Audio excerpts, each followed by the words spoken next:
अस्सलाम वालेकुम दोस्तों, welcome back to the channel MD CAT biology lecture series की एक नई वीडियो के साथ हम हाजिर हैं। और इस वीडियो में हम बात करेंगे जी माइटोकॉन्ड्रिया के मतलब माइटोकॉन्ड्रिया जिसे पावर हाउस ऑफ सेल भी कहा जाता है। तो इस हवाले से इसका हम जो है ब्रीफ सा इंट्रोडक्शन देखेंगे, उसकी स्ट्रक्चर देखेंगे और इसके डिफरेंट जो हमारे पास फंक्शंस होते हैं वो इसके हवाले से डिस्कस करेंगे। तो सबसे पहले तो माइटोकॉन्ड्रिया जो जैसे कि आपको मालूम है कि इसको पावर हाउस ऑफ सेल कहा जाता है। दूसरा ये हमारे पास जो है तमाम यूक्रियोट जो होते हैं, यूक्रियोटिक सेल्स होते हैं, उनमें ये पाया जाता है। तो ये इसका दूसरा पॉइंट है। और तीसरा जो है जी कुछ सेल्स जो होते हैं हमारे पास वेरी फ्यू, उनमें जो है वो सिंगल जो है लार्ज माइटोकॉन्ड्रियन पाया जाता है। और मैनी मोर जो होते हैं उनमें जो है hundred and thousands of small जो हैं वो माइटोकॉन्ड्रियन पाए जाते हैं। और ये इनमें जो है इसकी ये जो नंबर है वो डिपेंड करता है। हमारे पास स्मॉल माइटोकॉन्ड्रिया पाए जाते हैं 100 to 1000। और ये हमारे पास जो है जी इनका जो नंबर होता है यहाँ पर ये डिपेंड करता है सेल की मेटाबॉलिक एक्टिविटी पे। इसका जो नंबर है वो मेटाबॉलिक एक्टिविटी पे डिपेंड करता है। और यहाँ पर जो हमारे पास सेल जो कंट्रैक्ट करते हैं या फिर जो हमारे पास मूव करते हैं उनमें जो है जी ये नंबर मोर होता है देन जो हमारे पास सेल्स होते हैं जिनकी एक्टिविटी जो है वो लेस होती है या इनएक्टिव होते हैं। तो नंबर ऑफ माइटोकॉन्ड्रिया जो है वो डिपेंड करते हैं सेल की मेटाबॉलिक एक्टिविटी पे। नेक्स्ट हम बात करते हैं जी यहाँ पर हमारे पास इसकी माइटोकॉन्ड्रिया की अगर हम बात करें तो माइटोकॉन्ड्रिया जहाँ पर हमारे पास होता है जी सेल्फ रेप्लिकेटिंग ऑर्गेनेली है, सेल्फ रेप्लिकेटिंग ऑर्गेनेली। तो ये हमारे पास यहाँ पर एमसीक्यूज़ में भी पूछा जा सकता है कि सेल्फ रेप्लिकेटिंग ऑर्गेनेलीज कौन कौन सी हैं। तो उसमें हमारे पास माइटोकॉन्ड्रिया भी शामिल है, क्लोरोप्लास्ट और न्यूक्लियस, ये तीनों ऑर्गेनेलीज जो है सेल्फ रेप्लिकेटिंग ऑर्गेनेलीज होती हैं। इसका मतलब ये है कि ये अपना नंबर जो है वो खुद ही इंक्रीज़ कर सकते हैं, इंक्रीज़ देयर ओन नंबर, यानी तादाद में अपने आप को इंक्रीज़ कर सकते हैं। कैसे? ये डिवाइड करते हैं बाइनरी फिशन के ज़रिए ये डिवाइड करते हैं अपने आप को।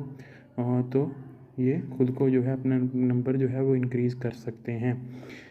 नेक्स्ट हम बात करेंगे जी माइटोकॉन्ड्रिया की स्ट्रक्चर्स की वन बाय वन। तो सबसे पहले बात करते हैं माइटोकॉन्ड्रिया के मेम्ब्रेन्स की। ये हमारे पास इसकी जो है माइटोकॉन्ड्रिया की एक सिंपल सी डायग्राम है। तो जैसे जैसे हम स्ट्रक्चर डिस्कस करेंगे तो उनको जो है वो वन बाय वन इसको लेबल करते जाएंगे, उसके फंक्शन भी देखते जाएंगे। तो माइटोकॉन्ड्रिया का जो स्ट्रक्चर हमारे पास होता है वो लाइक सिलेंडर या फिर रोड लाइक स्ट्रक्चर होता है हमारे पास माइटोकॉन्ड्रिया का। और इसमें जो है जी वो डबल मेम्ब्रेन होती है, यानी टू मेम्ब्रेन्स होती हैं। यहाँ पर अगर हम देखें तो ये हमारे पास जो है जी आउटर मेम्ब्रेन है और ये हमारे पास जो है ये हमारे पास जो है माइटोकॉन्ड्रिया की इनर मेम्ब्रेन आ जाती है। तो ये जो हमारे पास आउटर मेम्ब्रेन होती है ये हमारे पास स्मूथ होती है।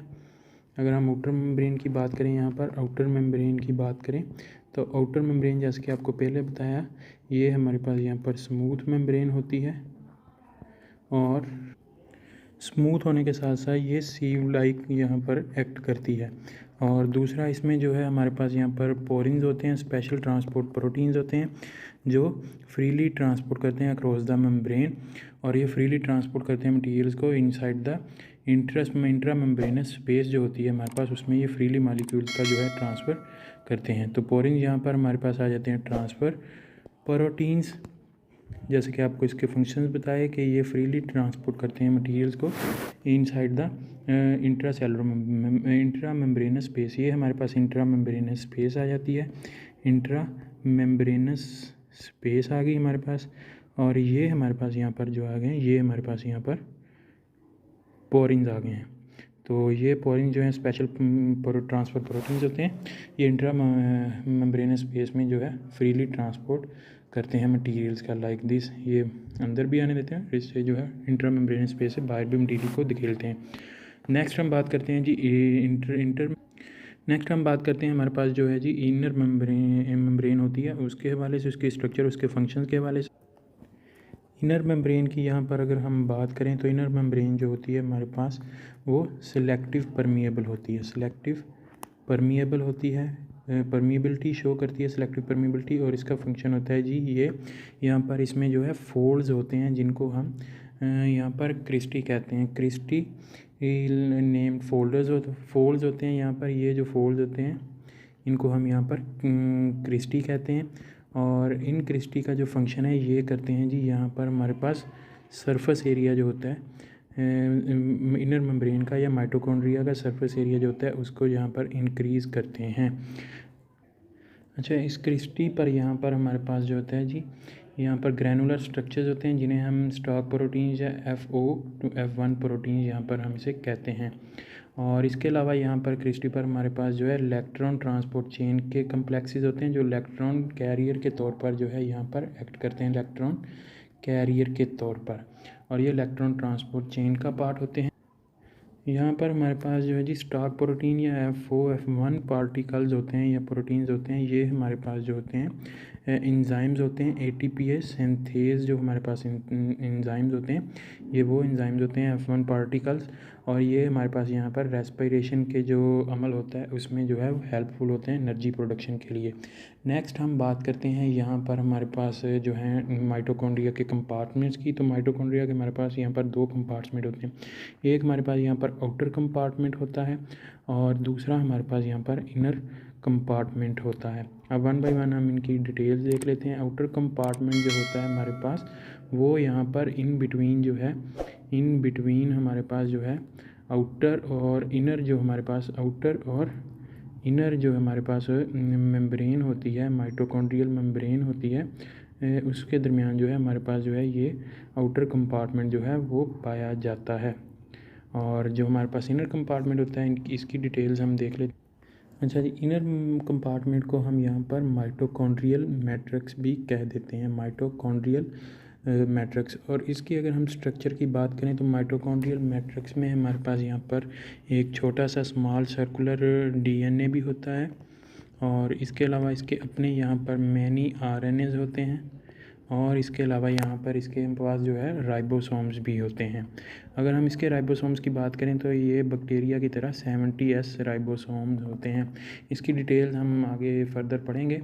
तो ये इसके हम पास स्ट्रक्चर्स होती हैं, तो इसका मतलब है जी ये इसकी पास जो है प्रोटीन्स इसको चाहिए होते हैं अपनी फंक्शनिंग के लिए, वो ये खुद ही बना लेती है।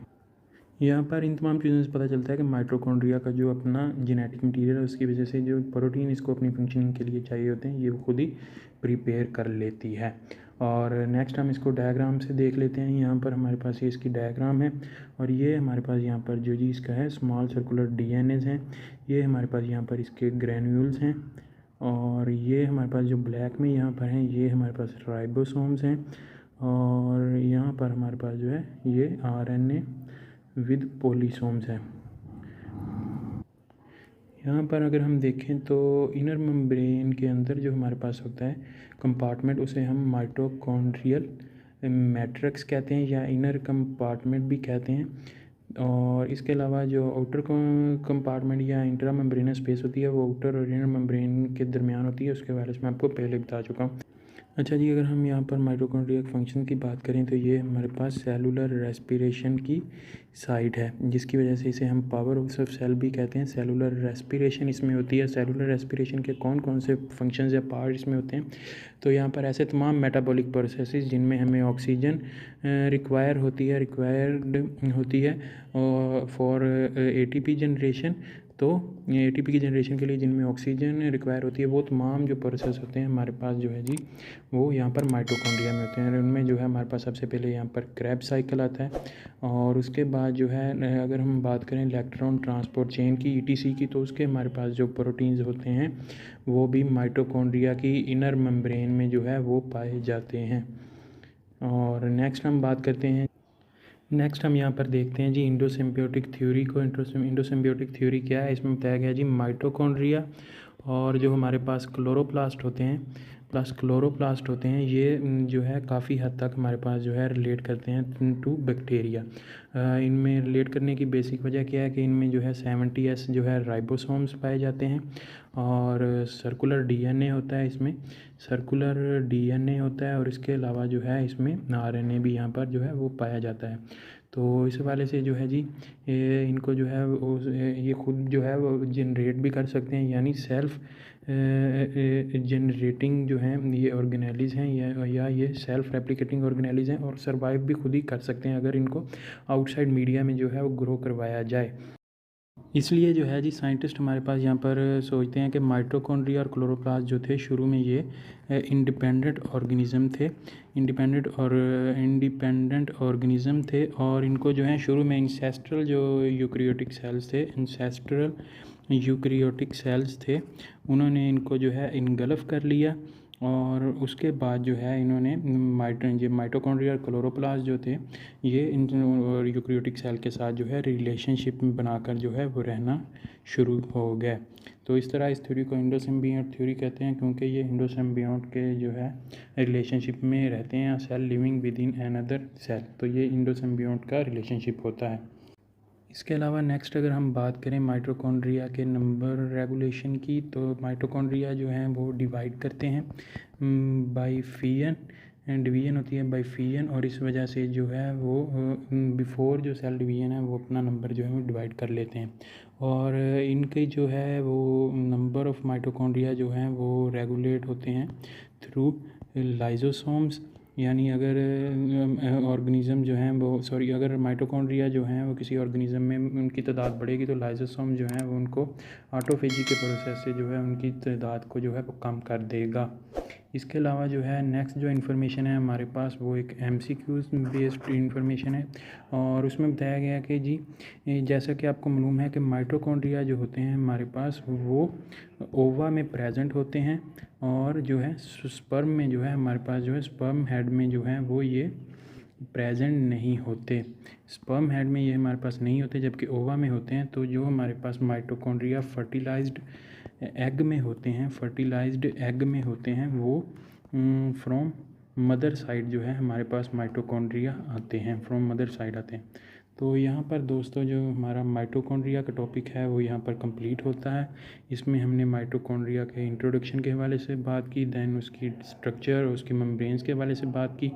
स्ट्रक्चर को हमने इसको डिस्कस किया डिटेल के साथ, कंपार्टमेंट डिस्कस किए, उसके बाद उसके फंक्शंस को डिस्कस किया। दैन हमने इंडोसिम्बियोटिक थ्योरी को पढ़ा और उसके डिफरेंट जो है MCQs पॉइंट के फंक्शन MCQs पॉइंट थे उसको भी डिस्कस किया। दोस्तों उम्मीद करता हूँ आपको वीडियो पसंद आई होगी। वीडियो पसंद आई तो इसे लाइक कीजिएगा, शेयर कीजिएगा दोस्तों के साथ।